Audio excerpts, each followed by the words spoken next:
You're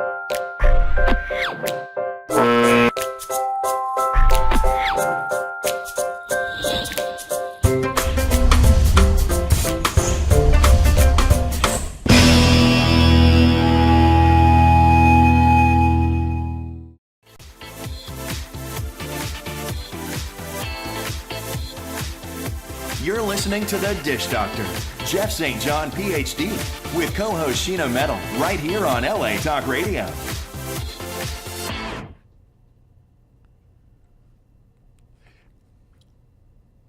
Hi everyone, welcome to The Dish Doctor. I'm Jeff St. John, and today we're talking about a very serious subject. We're talking about something that affects over 140 million people worldwide. We're talking about the #1 preventable killer in the U.S., and we're talking about a condition that when one is affected by it can kill one person in America every 50 minutes by a DUI. Today we're talking with Dustin, who is a recovering alcoholic, who says that his alcoholism drove him to the thoughts of suicide and a DUI. And we are also joined by my very lovely co-host and very talented and funny, award-winning Sheena Metal of the Sheena Metal Experience. It's certainly lovely to be here, and I know nothing about alcoholism.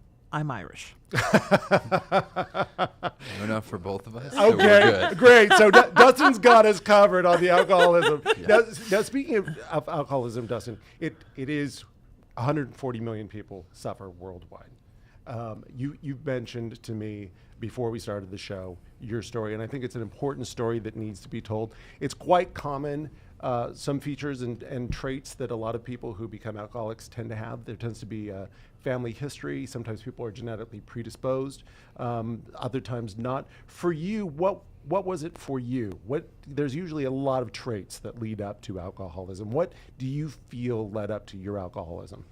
I feel like I kind of got lucky in that I had sort of a veritable perfect storm of alcoholism. Both sides of my family, I actually found out in sobriety, both sides of my family were predisposed to alcoholism. So it ran on both your mother and father's side, alcoholism does? Okay. So that, I didn't realize that it was a disease. I grew up in Maine, which there's like 60 people in Maine. It's a very small community. And 58 are alcoholics. Yes. Very high percentage. Yeah. Actually, and research suggests that that's true. Very high percentage. Actually, and research tends to suggest that the colder the climate, the higher the alcoholism rate, because there's nothing to do but stay inside and drink. Yeah, drink and smoke pot, and that's what we did for pretty much most of my formative years. So that was normal for you. You grew up with alcoholism being normal around you because there's everybody around you was drinking. So that's it was just you had genetic as well as environmental factors going on. Yeah. Growing up as like a little kid, my dad worked for he actually worked for a brewery. He worked for a brewing company. Sure. Same. I was in, I think it was kindergarten and like first grade, and I had like Coors Light sunglasses and like a Budweiser t-shirt, and like that was normal. It was very normal to me to go. My mom was like 21 when she had me, so she was very much a young mother, and my dad wasn't much older than that. So they were still like the young, cool people that still partied, but also like had a kid. So like I would always want to hang out with my parents, and we'd go to parties and stuff. And it's funny, it sounds like it's the most insane thing when I say like as an adult, but like I went to keggers like as a kid. There'd be like a keg party. Sure. And I wouldn't want to hang out at the Sandbox. I'd want to hang out with my parents. Sure. So I would be like propped up next to a keg, like learning how to pour keg beers and like telling jokes like older people, and I'd have like a tip cup. Like it'd be like, hey, give this guy some keys. All right, I'm like 7. Like, So unintentionally on your parents' part, unintentionally, you're really being raised on a subconscious level to be an alcoholic. At 5, you've already got the gear. Oh, yeah. You got the beer gear going on, right? You know how to pour keg beer, like all the important stuff's there. Like at age 5, 6, 7, you've already got it. Very much in it, and it was cool. And my parents loved me, and they were great, and they're very supportive, and always wanted us to be happy. And that's just where I lived, and I thought that very much like the environment was a huge factor. And I was like, oh man, like if my alcoholism is like so out of control here that if I leave, I'll be leaving the problem here. Ah, okay. So not that the problem in your head, although problems move with us when we move, no matter Yeah. where we move. You thought that you were going to move from Maine, and then all of a sudden alcohol wasn't going to be a problem. Yeah. You were going to move to where? Los Angeles. Oh, because there's absolutely no alcohol. Not a drop. Which- Not a drop. None. The There's- hub of Yeah. sober living, and no, I'm just Exactly. kidding. No one has ever done a drug here, drank. Not a Hollywood party No or a party in the Beverly sexaholics. Hills. None whatsoever. No addicts. No compulsive None whatsoever. gamblers. So you really, actually, it sounds like, Dustin, in an attempt to really find some relief from your alcoholism, you thought, I'm going to change the problem by moving states. And it sounds like you went from the frying pan in a lot of ways into the fire, from Maine to California. Very much so. It it's You're just drinking in the sun now rather than in the freezing cold. Yeah. Yes. Well, I figure I would need to drink as much because a lot of the times we would do what's called like drinking to stay warm, where it would be so cold you would drink and then you would like feel warmer. We have something like that here. It's called drinking to have fun. and you can actually stay warm with a blanket without beer, Yeah. just like you could have fun without alcohol here, We're right? like, we got to do this to survive. Like that was like our excuse. We say the same thing here, but it's to survive the entertainment business. Yeah. The more I industry. drink, the less I think Yeah. about the fact the agent never called. Yeah. Absolutely. But did you stop drinking less a little bit just because when you came here there was so much more to do? Initially, yeah. It took a little while for me to kind of get back into it. I had no idea what was going on. I was very much focused on my career. Like I wanted to Yeah. be a stand-up comic, and I was like, I got to do it. I got to get up every night. I got to perform. And I was hanging out with these guys that were just open mic comics, and we'd go to open mics like 5-6 nights a week. And I was so like destitutely broke when I first moved here that I literally like couldn't even afford to drink, even if I wanted to. Sure. Well, in Sheena Metal, from the Sheena Metal Experience, you host your show regularly at the Hollywood Improv. I do. And they have a 2-drink minimum.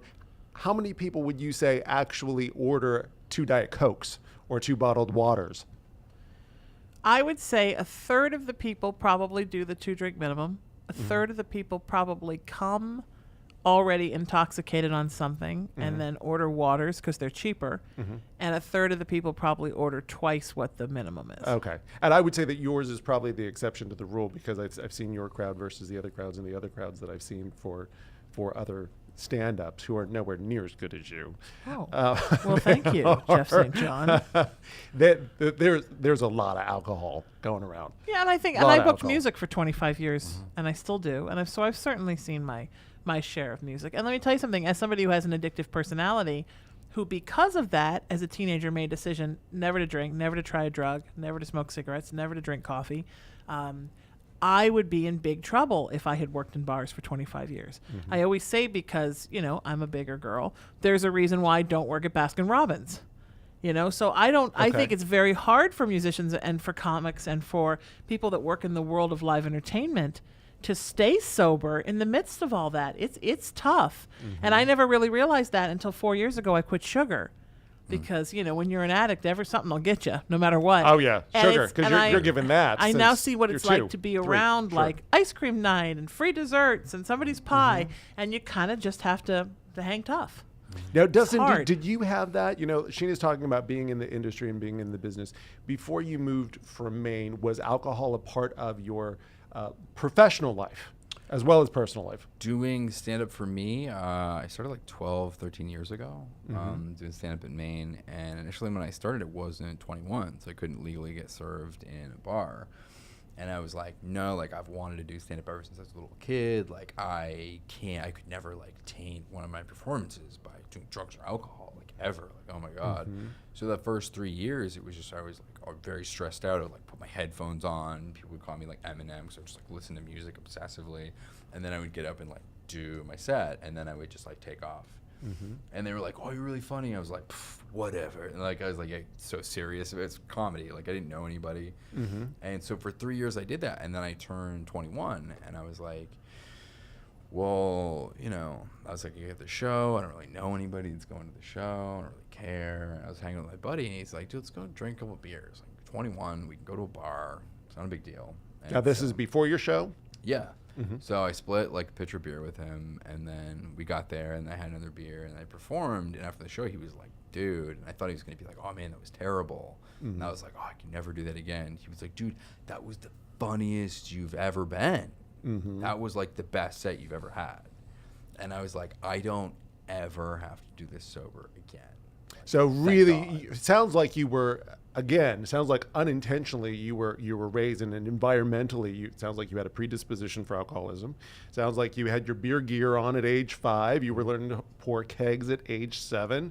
You've got your friends in LA now telling you that you're at your best. Oh, that was in when Maine. that was in Maine. Yeah, Yeah. Okay. Done. In Maine, Yeah. they're telling you you're at your best when you're drunk, Yeah. when you're not sober, when you're not in your right mind, that you're actually at your best. So you're getting all of these messages that you're at your best when you're not sober, when you're drunk. Yeah. And also, I'd like to say that I can tell just from spending a couple of minutes with you that you're like a very smart, very intense guy that leans towards having a lot of anxiety about stuff. And this is a business that it's hard to get through intense, it's hard to be smart in, and it's like super, super hard because we all have anxiety just to get it, just a human being to stand on stage in front of a bunch of people and spill their guts. Even people that don't tend to have anxiety would have anxiety over that. So Now, it's Dustin, very hard. do you suffer from fear? Did fear play a role in growing up and gravitating towards alcohol? Very much. Yeah, I'd always, I just felt like the weird kid out. Like I never like got it. Like everybody else seemed to just like play sports and do this and do that and have groups and cliques. And I always found myself like isolating, like by myself. And I just didn't feel normal ever. So I was being on afraid that, of it. feeling like you're on the outside looking in, like Yeah. everybody else got the book about how to manage Yeah. life except for me. Yeah. That's what it I felt would like. play sports and we do this. And I was like, I don't know about that. Just be on the swing. Like I would like draw pictures and like do that. And I just felt really weird all through school. I mean, I kind of came out of my shell a little bit. Wow, it's funny. I never put that together. It was around 8th grade, which is also when I started drinking alcohol and smoking pot. And then people Okay. were like, oh, wow, There you go. you're cool and There you you go. are accepted. You just kind of floated out of your shell. So Yeah. right now, this very minute on the Dish Doctor, you put together that feeling, that social ineptness and that anxiety and that fear and the alcohol and the marijuana Yeah, use. the only time I ever fit in was when I was like getting drunk or getting high. Oh, when, yeah, when cool. you were anesthetizing the fear. Yeah. Well, and alcohol and drugs are sort of a social equalizer, right? Yeah, Like it's a the- social lubricant. the, some people, the yeah. nerd and the smart For a lot of guy people. and and the football player, they can all get drunk and high together. A lot of people and there's feel, no difference. A lot of people feel, and that perception actually perpetuates alcoholism, but Yeah. a lot of people feel like it levels the playing field. Yeah. Because what it does is alcohol is a liquid depressant, so it Yeah. depresses a lot of the fears and it brings things But down. it socially does level the playing field because people come and they, all walks of life come to a bar and the alcohol is the attraction. So for somebody who feels like they don't fit in, now you're sitting next to getting drunk with a football player who's the most popular guy in school. He'd probably never talk to you in school, but if you're getting drunk or high together, so I think for a lot of kids that becomes their socialization. I think what happens is a lot of people just don't care and then they sober up. I mean, how many times have we heard the line of, "Oh my gosh, was I drunk last night?" And whatever it was, whether Sure. it was hanging out with the not so cool kid or whether it was hooking up with this one or that one, Sure. clap, clap, erase, erase. It didn't happen, and the next day it's back to the way that it was. But for you in 8th grade, you put together feeling socially feeling socially awkward and not fitting in, but anesthetizing that with substances, with Yeah. alcohol. Yeah, having the fear, like it, like you were saying about anxiety, I had a lot of anxiety just about life in general. Like I can't do this school, like I don't know what I'm doing, and I was always like trying to write jokes so people would like me. I was always trying to fit in. Like that was my thing. I could use humor as a way to diffuse a lot of situations, but it made it actually even more difficult for me because growing up watching stand-up, like as a little kid, you can't relate that to other little kids that don't know what stand-up is. Like I was trying to tell them jokes like that I would watch. Like you're doing like a Richard Pryor impression to a little kid. They're like, what are you talking? You're thinking, don't you get this? I'm hilarious. Yeah, Why like, aren't you not understanding this? Killed on Comedy Central last night. They're like, you're even weirder. I'm like, oh God, no, that's the only thing I have. Like, And did you please don't take that away from me. And did that make you want to Yeah. run into pot like- and Please to don't take my funny. to alcohol? yeah. Oh my God, it's terrible. I just played the funny card and it didn't work. Yeah. Right? it's- Must have beer, must have pot at that point. Yeah, I'm like, I saw this guy destroy last night on TV. It was so funny. Why doesn't this work in 2nd grade? Like, And yeah, it's a lot of fear. And I remember the first time I got really drunk with a friend of mine. I remember it, but I also don't remember it because I blacked out. Wow. And how often would you drink to black out? There was like long stretches of periods of time where like it would just happen and I'd be like, oh, that was weird. And then it wouldn't happen again. But towards the end, it was very frequently, pretty much like every time that I drank. Mm-hmm. And I could be very functioning. Like I could walk around and be like, hey, what's going on? Good to see you. Like, what's up? People would, and then when I got sober, I'd go to a club and I'd be like, wow, there's like 20 people here. I don't know anybody. And people would come to me and be like, hey, what's up, man? Wow. So you in were- retrospect, idea. were you functioning as well as you actually thought you were when you were drunk? Well, nobody. Or in your nobody sober knew. mind, do you look back and go, I wasn't functioning as well as I thought I was? The crazy, like my perception was so bent that I was thinking like I'm this out of control drunk and my tie's all loose and I was blurring. Oh God, I can't stand up. I can't do it. Nobody knew that I was drunk. What about other times? What about other times Wow. when people did know that you were drunk? Yeah, that it was very apparent.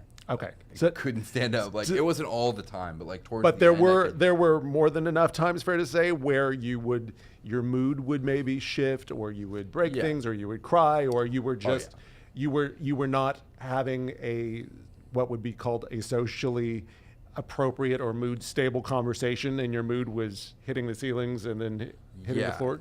It was a roller coaster of emotions a lot of the time because as an alcoholic, I'm very like sensitive to feelings and not being able to control them or monitor them. Sure. It's very much into isolating, retreating into myself, a lot of self-hatred. I would just walk around and it was Wow. it was a nightmare. Like I was like living in a nightmare like all the time, and like there would be times when I would get sober and I would try to go back to somebody, and like I'd see somebody and I have this idea in my head like, oh, they hate me because I ruined their party, because in my head like I caused a big scene and I broke everything and Did everything you? was devastated. Was there any of that actually happened? No. Okay. I But would go to them and That's be what's like, so scary. Is in that your you head- seem so normal to people, yet you were Yeah. walking around dead in the brain. so what Yeah. happened was, it sounds like drunk became the new normal for you, and not Yeah. remembering became the new normal for you. Yeah. And your own self-loathing and your own self-hatred you projected onto other people, and that was your normal. yeah, I would piece together a whole scenario about how everything played. I have no idea. So I'd go up to them and be like, so sorry that I ruined your party last night. 'Cause I've been so dramatic.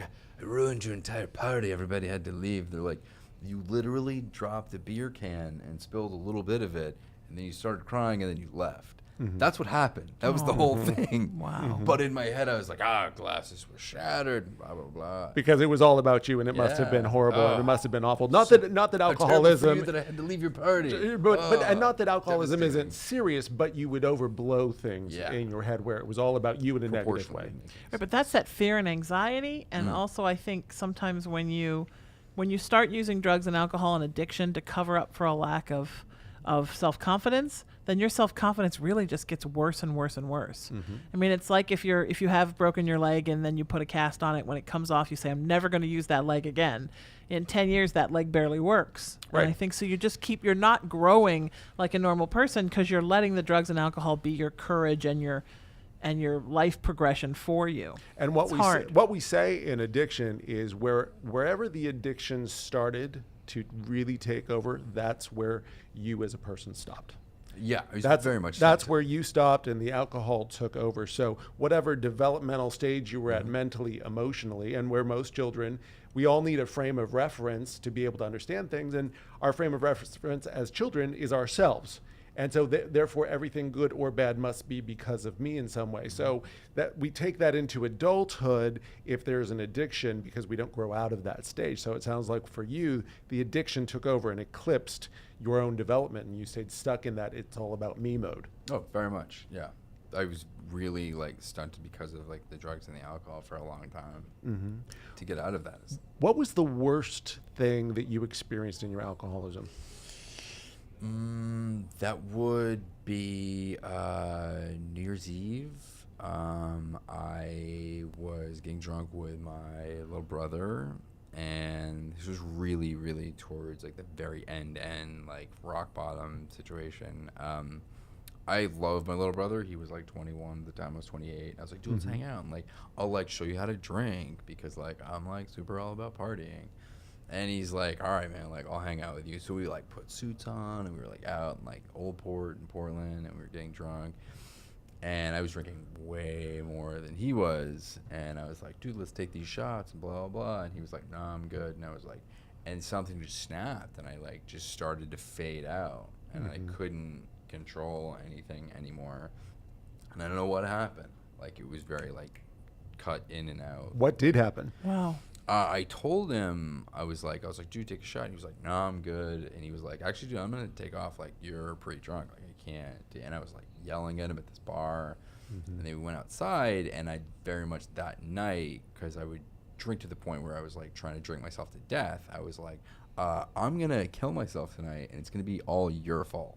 Wait, so your alcoholism took you to a point where you would actually intentionally pick up a bottle with the intent of drinking to kill yourself. So it wasn't, Very it much graduated from drinking to get drunk or drinking to anesthetize to drinking to literally trying to kill yourself. Yeah. Amazing. And you know, I was like, this is the normal because I didn't know what was wrong with me. What was wrong with me is that I have alcoholism. And I had no idea that there was another way, that I didn't need to do that anymore. It was like, oh, well, I'm an alcoholic and I drink because that's what alcoholics do. Like, that is the solution for the alcoholism in my head. I didn't know there could be another You way. didn't know it at the time, but No. that you didn't know enough about alcoholism to call it alcoholism. No. But your normal at that time was it graduated from drinking to get drunk to drinking to anesthetize to drinking to forget to literally trying to drink to kill yourself. Yeah. And making it somebody else's fault because you didn't want to take responsibility. Yep. And this is really common whether it's with alcoholism or whether it's with addiction. And I call it the 3 R's. And this happens in recovery, which is number 1, taking responsibility. Number 2 is showing heartfelt remorse. And number 3 is reconciliation. And it sounds like you hadn't gotten to that place yet, but that was one of the dark episodes where you were really having a lot of suicidality, what we call suicidality, suicidal ideation, lots of thoughts and feelings, no plan or no intent, other than drinking yourself to death, but that which is serious, but that's not an immediate attempt, but that's what was happening for you. What about, you also mentioned that you got a DUI. It sounded, we were talking before the show, and you mentioned that you had received a DUI. Tell listeners a little bit about that. Yeah, it was, it really should have been more of a red flag for me than it ended up being. Because How so? I was very much against drinking and driving. Like, I was like, I intend to be one of the drunkest people anywhere that I'm gonna be, so I'm definitely not gonna be behind the wheel of a car. And that night I was like running late to a costume party. It was the night before Halloween. So I was like, hey, you know, I borrowed my roommate's car and drove, I want to say like 8 blocks away to this party just 'cause I was late. And I was like, I'm going to be behind the wheel of a car tonight, so I'll be very responsible. I'll only have like a couple beers. That's it. And for Did you somebody tell who- yourself, I'm not going to drink, or did you tell yourself, I'm going to have a couple of beers? Well, that night I was driving, so I wasn't drinking. So 3 beers. Okay, so that's really drinking. Okay. You hear now as Yeah. a sober person the Yeah. irrational thoughts of, For- I'm not for drinking, me, not I'm having drinking 3 is beers. having- Yeah, but 3 for somebody beers. who drinks that much all the time, 3 beers is like cough syrup. It is a- Still irrational, though. Drop Still in the not bucket. true. Oh, yeah. I know, yeah. Still not true. I can't believe you did It's 3 still a beers. lie that you're telling yourself. Lunacy up here. Yeah, it is a drop in the bucket. I'd be like, 3 beers? That's adorable. So but now as a Yeah. sober person, you hear how irrational those thoughts are, which is, I'm not going to drink, I'm going to have 3 beers. Yeah. It's like somebody, like myself, I've lost 100 pounds. It's like me saying, I'm not going to have dessert, but I'm going to have 3 pieces of cake. Yeah. Right? Yeah. That's not me not eating. That's me eating. Yeah. You saying, I'm not drinking, I'm having 3 beers. You hear as a sober person and somebody in recovery now, Yeah. you hear the lunacy of that. Yeah. Yeah. And looking back the way that I drank, I'm really proud of myself for only having 3. I don't know how I actually did that. Wait. Oh, wow, but- you actually did it? Yeah. That was my... But you had 3 beers, and isn't that the night that you got the DUI? Yeah. Okay, so still proud, not proud. I mean, looking back, it's terrible that I broke the law. Like, the fact that I got behind the wheel of a car after drinking any alcohol is a huge mistake. You know, and I very much was endangering my life and the lives of other people on the road. How do you feel about that part of it, looking back? Because you're sober now. How do you feel that you could have killed yourself, you could have killed other people? Seeing so many people in a lot of the 12-step meetings that I go to, that did kill people. That have been in situations like that. And in America, 1 person dies every 50 minutes. Yeah. In a DUI-related incident. Yeah. So looking back on that, how do you feel about that through sober eyes, looking back at that part of your past? I mean, it allows me to believe that the belief now that I do believe that there is a power greater than myself, that somebody was, like, that power was actually, like, looking over me when I was not in the best frame of mind to be doing that. Like, there is a greater purpose. Like, nothing happened that's as bad as it did get for me. Because they're actually, towards the end of my drinking, one of the reasons it really got so bad for me was a really dear friend of mine who is a comedian, was diagnosed with cancer, and he beat cancer. And then he moved back to LA to, like, keep doing stand-up. And we're all, like, so psyched about it. It's going to be amazing. 3 days later, he was killed by a drunk driver. Wow. And, like, that, putting two and two together, like, that could have been me. Wow. Like, I could have been that guy. So was that part of the wake-up call for you with the DUI? Or was the DUI, although it could have been a wake-up call, not really a wake-up call in that moment? I in no way at that point of my alcohol could see anything past the fact that, like, I was like, oh, this is just a fun thing that happens to a bunch of people that I drink with. Like, because the people that I were drinking with at the time already had DUIs, if not two. Like, it was the normalcy. So because you seek the, like, water seeks its own level. The people that I were drinking with, was very much a normal part of life in Los Angeles to have a DUI. I'm glad you brought that up. It's very common with any kind of addiction for people to gravitate towards or create a group if they don't come from that group already. Genetically, i.e. if family members don't drink, will seek out other alcoholics because it normalizes their behavior. And they can say, see, I don't have a problem because this person drinks as much as I do. This person drinks way more than I do, right? And so you were, like you said, you were seeking that out. So even a DUI or 2 DUIs was normal. So getting a DUI and going to jail still wasn't a wake-up call enough for you. It's more of a rite of passage for the people that I was hanging out with. You know, because I think, it says in the book, we seek, like, lower companions. I mean, of course, it did get to the point to the end where I was, like, the lowest companion. Like, I could not seek anyone lower than me. Like, I couldn't find anybody, which that, I ended up getting sober from that. But I was standing there, and the cop asked me to get out of the car, and it's coming from a costume party, so I'm, like, in costume. Oh, wow. What were you wearing? Well, the cop was like, hey, would you mind getting out of the car? And I was like, do I have to? And he was like, yeah, I'm a cop. I don't know if you know how this works, but Let's play the game where I'm the Yeah. cop and you're not, you right? very much Did you need say, to get out of but the it's car. Halloween? I thought maybe you were just a guy in a cop outfit. Yeah. It's a great costume. Where'd you get the lights in your car? Like, he had, like, had me step out of the car, and I was wearing a very nice ball gown. Because when I say I was wearing a dress, people think it's like some sort of slutty dress, but as a lady, I was wearing You were a classy lady. You were a classy ball gown. You're no hoe. No, not wearing a tube top and a mini skirt. It was Hey, a ball gown. you know what? It was ruffles. Whatever very busy. whatever you do, whether it's alcohol or whether it's dressing like a woman, you just win all out, right? It is what it is. Not my Okay. You're gonna business. commit. Okay. And so he was like, well, gave me the drug test thing on the side of the road, and then he's like, I can give you a breathalyzer here or back at the station. And I was like, well, I definitely don't want to go back to the station because that would mean that, like, I could go to jail.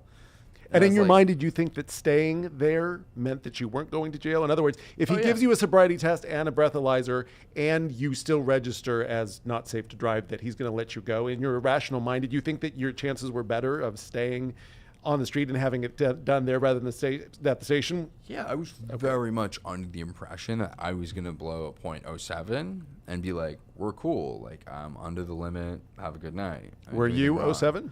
I was at .08. Oh, Ding, ding, ding, right? California is the limit. yeah. So Go directly to jail. officer, the cuffs are hurting me. And then put me in the back of the car. and he's driving back to the station, and then he was like, "Hey, do you mind if I pull this guy in front of us over?" Like, he asked me like I had an option, and I was like, "Yeah, go ahead, man. Light him up. Let's do it." Like I would have been like, "Listen, if you could just take me right to jail, I've got a lot of stuff I got to do tonight." You're like, this dress is really killing me. I've got to Yeah. get out of these shoes. These work boots that That's I'm wearing not with gonna this work. ball gown. It's not going to work. I'm gonna Yeah. cozy up on a bed somewhere. Like, no, dude. Like, sure, go ahead. And then he ended up letting the guy go, and he was like, he was just smoking pot. And I was like, we'll get him next time.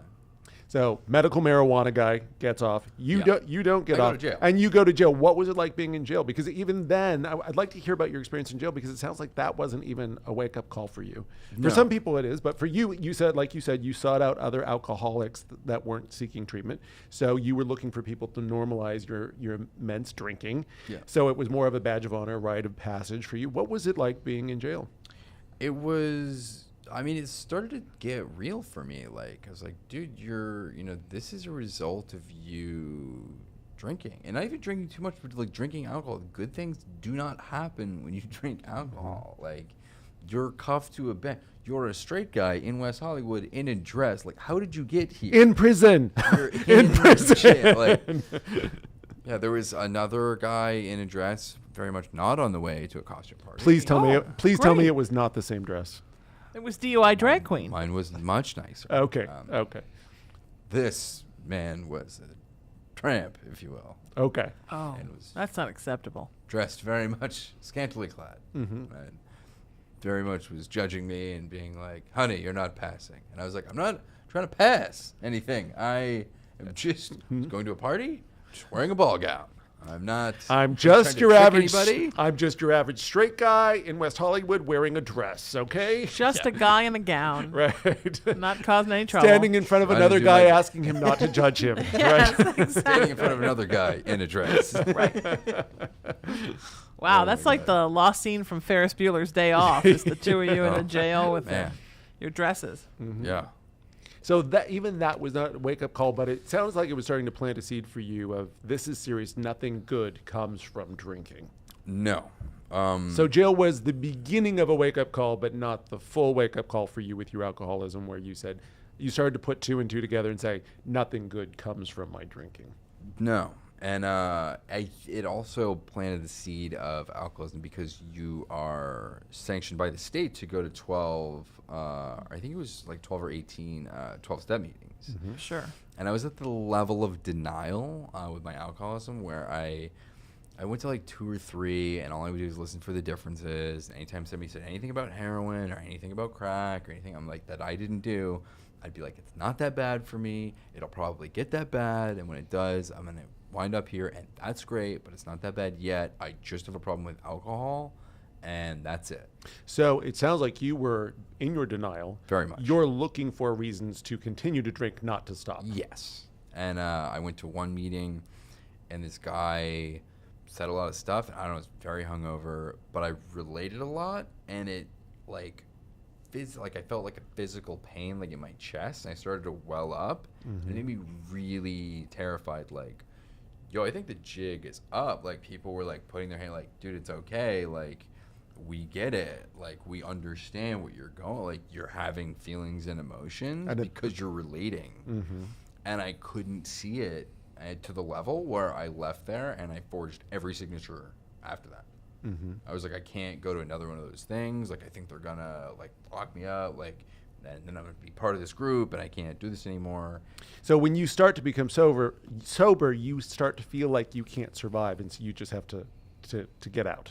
Yeah, So you've got to bolt. yeah. And I think it's really important to acknowledge whether it's just a part of the human condition or whether we're talking about the human condition and dealing with addiction and recovery. Fear can be one of two things. It can be forget everything and run, or it can be face everything and recover. Yeah. And for you in that moment, you chose forget everything and run. Oh yeah. You I know, just it's would continue to run. a weird story. Maybe about 20 years ago, I went to a series of AA meetings with a friend of mine who needed me to go with him because he couldn't go on his own. And I heard all these people telling stories about how I would walk into the liquor store and I would wear a different hat so they wouldn't think it was me because I was getting so much. And in the back of my mind, I went, wait a minute, I do that like at the donut shop and I do it at the ice cream place. And I had that same kind of weird moment. And then That's I addiction. left Yeah. with him and I thought, yeah, that's not me though, because it's just like donuts and candy bars and stuff. That can't be. I mean, and I'm from a family of Irish substance abusers, half of whom are in recovery and half of whom died. And still I thought, but you can't be addicted to like Snickers. That can't happen. Was And I that a did the wake-up same call thing. for you to say I'm addicted to sugar? No, it was a wake-up call for 5 minutes. Okay. And then he didn't want to go back after 2 meetings because it totally freaked him out. And then I didn't want to go back because it made me feel weird. And I thought, wow, that's weird. But in the back of my mind, I always thought about that story of, going to the liquor store over and over again in different clothes and trying to disguise, and how I always felt that way when I went places and bought ice cream and donuts. And you try to act like, well, I'll tell you, kids party today. That's why I got 2 dozen. And this the same kind of thing. And when I did really quit sugar, that's what made me think, you know what? That meeting that time was the first time I ever really thought about it. So it planted a seed for you Yeah, as well. and when when you overeat, obviously people see you get fat. You can't hide it. But you still think in your mind like, but that's not me. I'm not the lady that weighs 900 pounds that, well, Yeah, and- we look Richard for Simmons has to cut out of her bathroom. That's not me. And understandably, when I was 100 pounds overweight too, I think when we're in the throes of addiction, we look for reasons to be different from somebody else that we can relate to. And for you, it sounds like you were really starting to hear something that really hit close to home, and then your consciousness just hit the snooze button, Yeah. and you bolted. That's what Word you do. out. Yeah. Talk yourself out of it. Yep. That's Oh, for yeah. heroin addicts. That's not me. Yep. So what was it sounds like there were several opportunities as far as wake-up calls, but if there was one straw that broke the camel's back that just really pushed you out the door of denial and into reality, what was it? For me, it was my drinking had gotten really bad when I was home. The incident happened when I was home, like with my little brother, and I just woke up the next day thinking that night I was really going to drink myself to death. And I woke up the next day, and I actually woke up, and I was shocked. I was like, this was not part of the plan. This was not supposed to happen. And I was like, now I have to, like, deal with everything. And I was just like, oh, my God, like, I don't know what happened specifically. I was a lot of fear. I didn't know what was going on. And I was like, wow, I really can't drink anymore. Like, I have a problem with alcohol, and I cannot get drunk anymore. Like, I can't do it. And a friend of mine picked me up, and he's like, yo, let's go to lunch. And I was like, yeah, I got to get out of here. So he picked me up. We went to lunch, and it was like 11 a.m., and he was drinking like a Long Island iced tea. And I was like, no, I'm good, man. Like, I can't drink, dude. I just can't drink anymore. And he's like, oh, yeah, because you're too hungover. And I was like, yeah, so that's why. Still can't admit that you're an alcoholic and that no. you're God, you're no. starting to get sober. Yeah, and we went to a bar later that day, and there's a bunch of people I knew. And, well, the crazy thing is they all knew me, but I had no idea who these people were. Because you had blacked out from drinking. Yeah, like every time I saw them, I was drunk. And I was like, I have no idea. They all knew me, and they'd all seen me do stand-up comedy. I'd been hanging out with them for a while. Like, and I was like, hey, what's up? And it just the fear, and I had no solution for it. And I was like, I'll have a beer to like take the edge off. And I just remember like having the first beer and then like jump cut to being drunk that night. And I was like, it happened again. Did your mom play a role in your recovery? Yeah. Did she play a pivotal role? She picked me up the next morning after I told her I'd be home that night, and I wound up getting drunk again. Like after I really, like that's when I realized if I put alcohol into my body, like I can't stop. Like that was the real, like, oh wow, that's exactly what happened. So in other words, you're at this point in your life, you're learning I can't have just one beer because one leads to 10, Yeah. and then I don't show up, and if I'm sipping, I'm tripping. Yeah. Basically. Oh, right? exactly. Yeah. Okay. And my mom was like, listen, I'm really worried about you. Like, you keep doing stuff like this. And because you keep doing stuff like that, that just makes me think that, like, if you drink like this when you're home, it makes me think that you're drinking like this in Los Angeles. And Because you were drinking like this in Los Angeles. I was drinking way worse. Okay. But I never really let myself That was your accept quitting that. day. I was like... That was you cutting back. I was Yeah. like, wow, like, yeah, I guess I do drink like that, mostly because I don't remember a lot of the stuff that happened in Los Angeles because I was in a rolling blackout most of the time. And I was like, yeah, I was like, I guess you're right. And I was like, well, you don't need to worry anymore because like I'm gonna stop drinking. And like had to really like white knuckle it until I met somebody who brought me to a meeting. And I still. And when you say a meeting, you mean a 12-step meeting? Yes. Okay. And it wasn't, it still wasn't for me. I was like, they told me that they were sober and they related some of their experiences to me, and I was like, well, it kind of sounds like that, but I'm not an alcoholic. Like, I don't have a problem. You do, and that's super unfortunate. And we're friends, so I'll go for you and like support you. So you went from denial to rationalizing, right? Yeah, like right.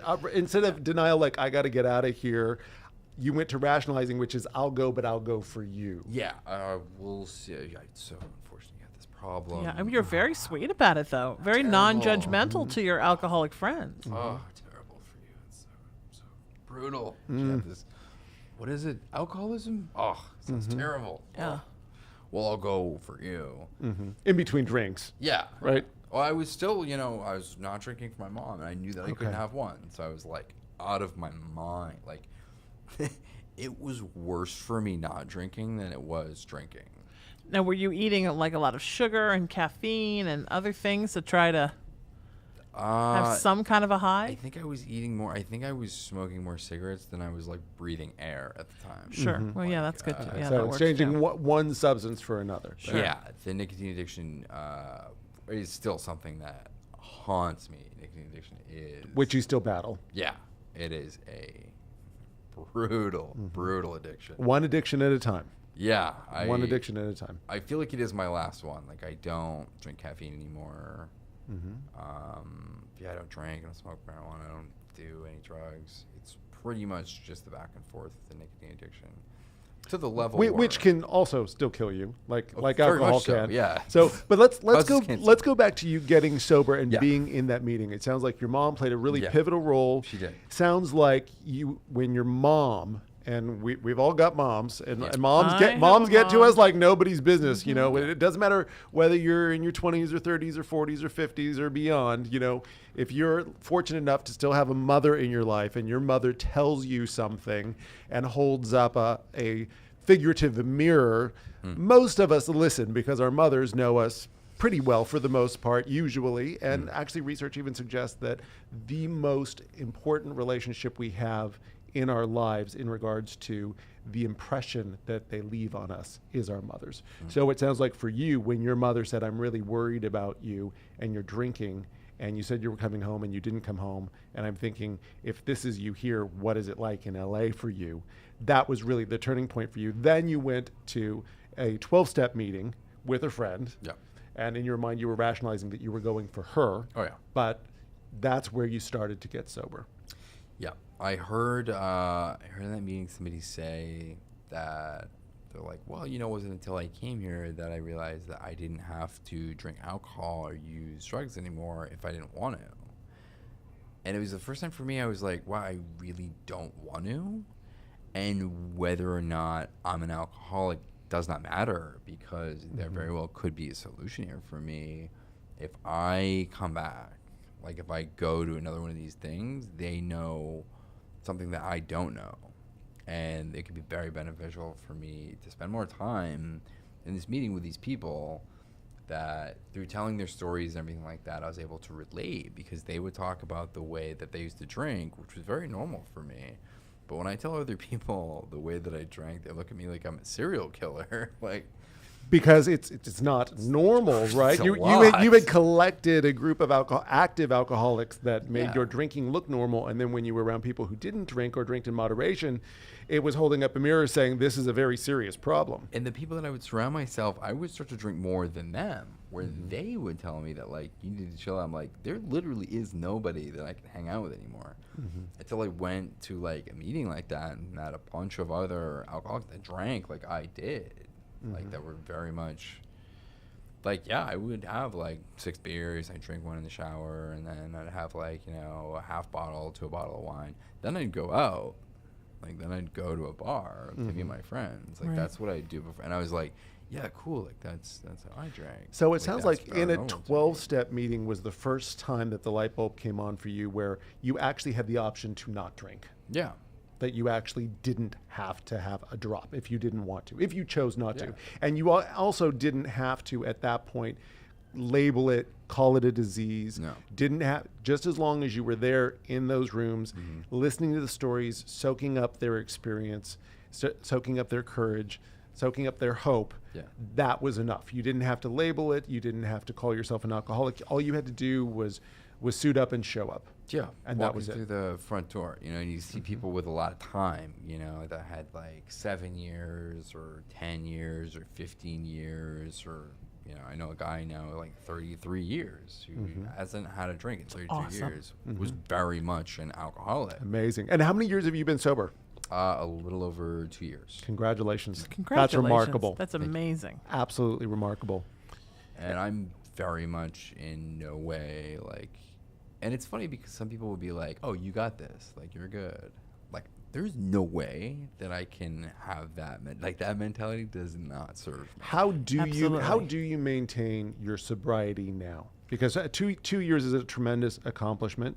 A lot of people, like you said, a lot of people that suffer from any kind of condition, and especially addiction, will say, well, I've gotten rid of the substance part, so I'm good. I don't need to come back. It's a lot like somebody who's, diabetic, who says, well, my blood level's good now, so I can go back to eating what I used to eat and stop taking my insulin. Yeah. You might be able to stop taking your insulin, but it doesn't mean you can go back and start eating the way you used to before your condition was in remission.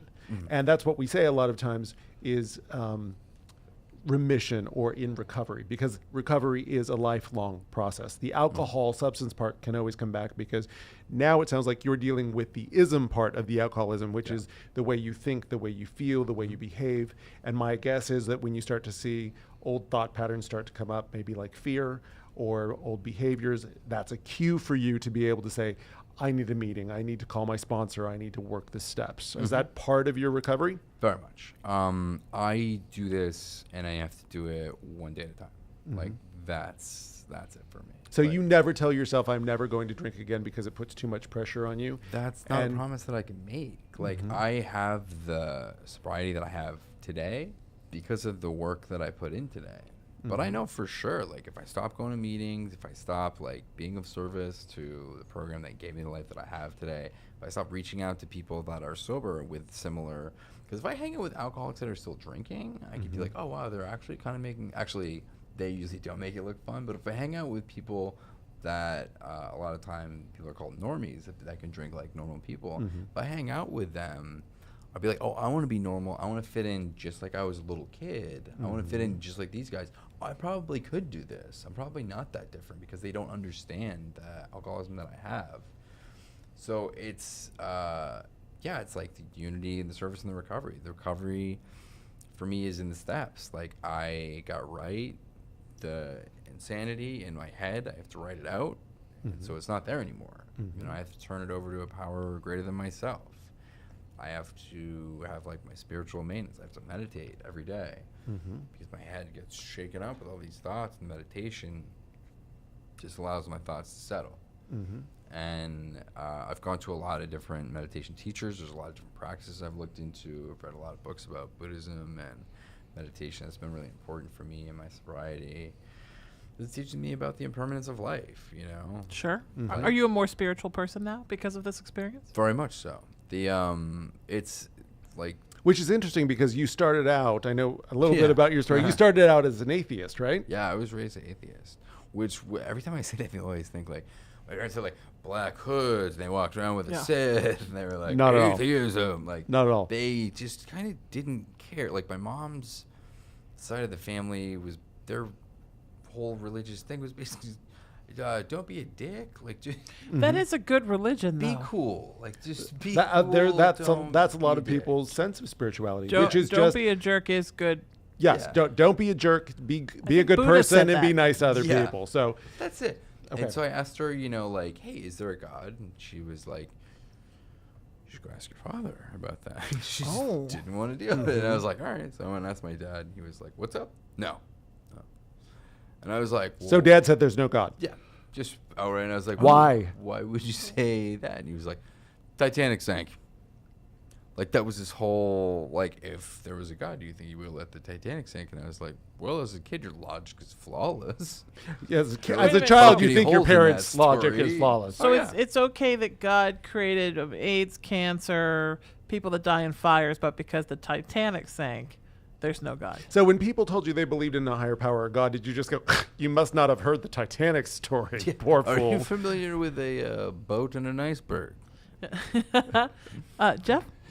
Yes, let me say this. Anybody dealing with alcoholism or a loved one that does, Dustin's story is truly inspirational, very remarkable. Also, sometimes, quite often, it can be the exception to the rule. Typically, somebody who's dealing with addiction, especially alcoholism, can die from withdrawal symptoms. So if you or a loved one is experiencing addiction, 3 things that I would recommend. 1, take them to an MD inpatient center right away. Detox is most likely going to be needed depending on the type of dependency that they're dealing with, as well as not only an MD psychiatrist, as well as a psychologist. And of course, we always, when I've worked in treatment centers, we always refer to AA. And the reason for that is because there is one in almost every major city, and it's free and it's available to everyone. Those are usually the 3 to 4 main components needed for recovery. So everyone, please keep that in mind. Dustin has done a remarkable job. His story is inspirational. And you are now working actually in the healthcare field. Where can people reach you, the business that you're working at? I work for a guy named Peter Michael. He's a structural therapist. He has over 40 years of experience in the field. He's amazing. He releases body tension through muscle relaxation and everything like that. He's phenomenal, and I get to be his assistant. I get to work with him, which is very much not a job that I could have had if I was still. wonderful. Yeah, you can't do that drunk. No, not No. at all. He's really cool. He actually, if people live in or can travel to the Los Angeles area, he does offer a free consultation. Great. Where can they reach him? You can reach him. His phone number is 714-847-1119. One more time. 714-847-1119. And Sheena Metal from the Sheena Metal Experience. Where can Yes. people reach you? SheenaMetalExperience.com. I'm not giving Jeff St. John my phone number. He's a stalker. And please feel free to follow and like us on Facebook. You can reach me at The Dish Doctor. That's The Dish Doctor. As always, Doctor is DR on Facebook. You can also find me at thedishdoctor.com. Again, that's thedishdoctor.com. As always, Doctor is DR. This is The Dish Doctor, Jeff St. John, and your better living starts here.